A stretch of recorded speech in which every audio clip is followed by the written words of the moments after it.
চিকিৎসক ও স্বাস্থ্যকর্মীদের অবদান, তাদের পেশার মাহাত্ম্য। যখন চারপাশে শুধু আতঙ্ক, কান্না আর অজানা আশঙ্কা, তখন আপনারাই আমাদের আশার আলো।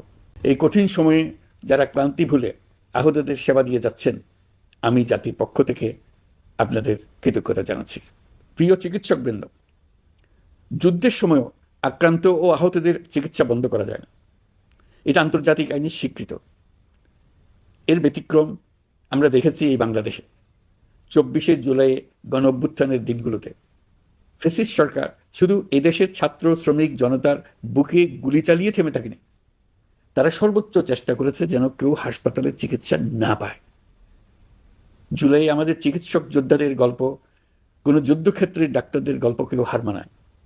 রাস্তায় ছাত্রদের পিটিয়ে রক্তাক্ত করে মেডিকেলে ঢুকেও তাদের উপর হামলা হয়েছিল। ডাক্তার নার্সদের হুমকি ধামকি, নানা রকমের বাধা দেওয়া হয়েছিল। শত শত ছেলে মেয়ের অন্ধত্ব বরণ করেছে, কারণ তারা সঠিক সময়ে চিকিৎসা পায়নি। নির্দেশ ছিল আন্দোলনে আহত কাউকে হাসপাতালে চিকিৎসা দেওয়া যাবে না। আপনারা পেছনের গেট দিয়ে আহতদের গোপনে চিকিৎসা দিয়েছে। হাসপাতালে হাসপাতালে গ্রেফতার অভিযান চালানো হয়েছিল। সিসিটিভি ফুটেজ, রেজিস্ট্রার খাতা নিয়ে যাওয়া হয়েছিল। ডাক্তার নার্সরা সে সময় নিজেদের জীবন বিপন্ন করে জুলাই যোদ্ধাদের চিকিৎসায় নিজেদের সর্বোচ্চ দিয়েছিলেন। তারা রোগীর কোনো তথ্য নথিভুক্ত পর্যন্ত রাখেন নাই, কারণ এইসব নথির সূত্র ধরে আহতদের গ্রেপ্তার করা হচ্ছিল। বিনামূল্যে দিন রাত গুলিবুদ্ধ আন্দোলনকারীদের জীবন বাঁচাতে আপনারা সর্বোচ্চ ঝুঁকি দিয়ে চিকিৎসা দিয়েছেন। 2 চিকিৎসক বোনকে আমরা দেখেছি নিজ উদ্যোগে গ্যারেজের মধ্যে অস্থায়ী ক্লিনিক তৈরি করে চিকিৎসা দিয়েছেন। অনেকে নিজেদের ঘরের মধ্যে অস্থায়ী ক্লিনিক তৈরি করে চিকিৎসা দিয়েছেন। আপনারা নিজেরা ঝুঁকির মধ্যে ছিলেন, আপনাদের পরিবার ঝুঁকির মধ্যে ছিল, তবু পাহাড়সম বাধা পার করে আপনারা মানুষের জীবন বাঁচাতে এগিয়ে এসেছিলেন। আহতদের জন্য রক্তের সংকট ছিল, প্রশাসনের রক্তচক্ষু এড়িয়ে আপনারা রক্তের ব্যবস্থা করেছেন।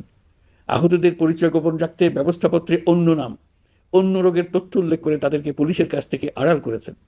প্রাইভেট ডাক্তাররা স্ব-উদ্যোগে প্রশাসনের চোখ এড়িয়ে সরকারি হাসপাতালে গিয়ে গোপনে চিকিৎসা দিয়ে এসছেন। রক্ত দেওয়ার জন্য সরঞ্জাম সরবরাহ ছিল না, আপনারা নিজেরাই এগুলোর ব্যবস্থা করেছেন। অ্যান্টিবায়োটিক, পেইন কিলারের মতো ওষুধও আপনারা নিজেরাই সরবরাহ করেছেন। আপনারা শুধু চিকিৎসক না, আপনারা এই জুলাইয়ের অন্যতম নায়ক। আপনারা সাহস এবং মানবতা, দায়িত্ববোধের জীবন্ত প্রতিচ্ছবি।